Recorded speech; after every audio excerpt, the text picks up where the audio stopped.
Hello everyone, welcome back our incomplete chapter. Today's our topic is structure of the atmosphere.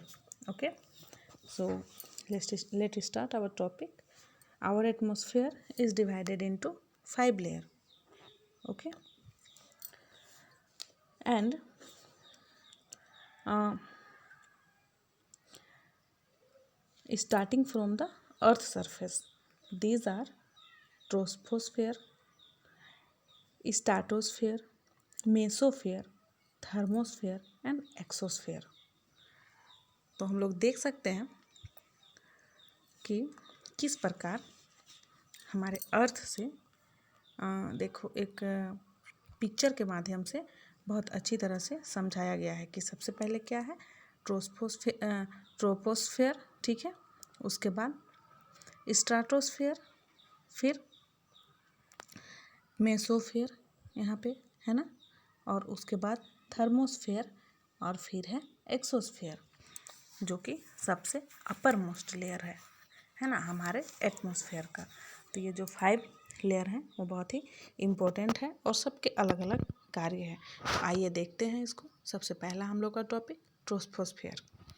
तो ये troposphere जो है, this layer is the most important layer of the atmosphere. Its average height is 13 kilometre. The air we breathe exist here. Almost all the weather phenomena like rainfall, fog and hailstorm occur in this layer। तो ये जो परत है इसकी औसत ऊंचाई होती है 13 किलोमीटर और हम इसी मंडल में मौजूद वायु में सांस लेते हैं और मौसम की सभी घटनाएं इस मंडल में होती है, जैसे कि एग्जाम्पल में दिया गया है वर्षा, है ना, कोहरा, है ना, ओलावर्षण और जितनी भी गतिविधियां होती है मौसम के अनुसार वो सारे इसी लेयर में होती हैं, ठीक है।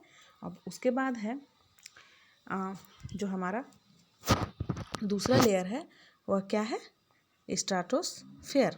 तो आइए देखते हैं इसमें क्या होता है। Above the troposphere lies the stratosphere. It extends up to a height of 50 kilometer.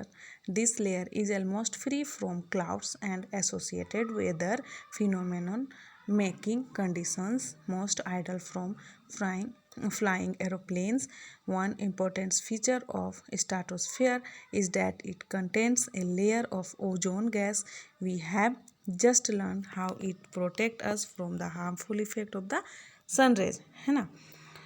तो यह जो होता है सेकेंड लेयर, वह क्या होता है कि मौसम संबंधी सभी घटनाओं से मुक्त होता है ना, और इसके फलस्वरूप यहाँ की परिस्थितियाँ जो है हवाई जहाज़ उड़ाने के लिए आदर्श होती है और इसी लेयर में हवाई जहाज़ उड़ते हैं, ठीक है।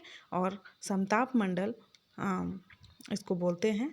और इसकी और भी एक विशेषता है कि जो ओजोन गैस है ना, जो सूर्य की हानिकारक किरणें हैं जिसको हम लोग कल पढ़े थे, है ना, कि ये एटमॉस्फेयर जो है हमें बचाती है सूर्य की हानिकारक किरणों से, ठीक है, जिसके कारण हम लोग जलते नहीं और ये जो हमारा पर्यावरण को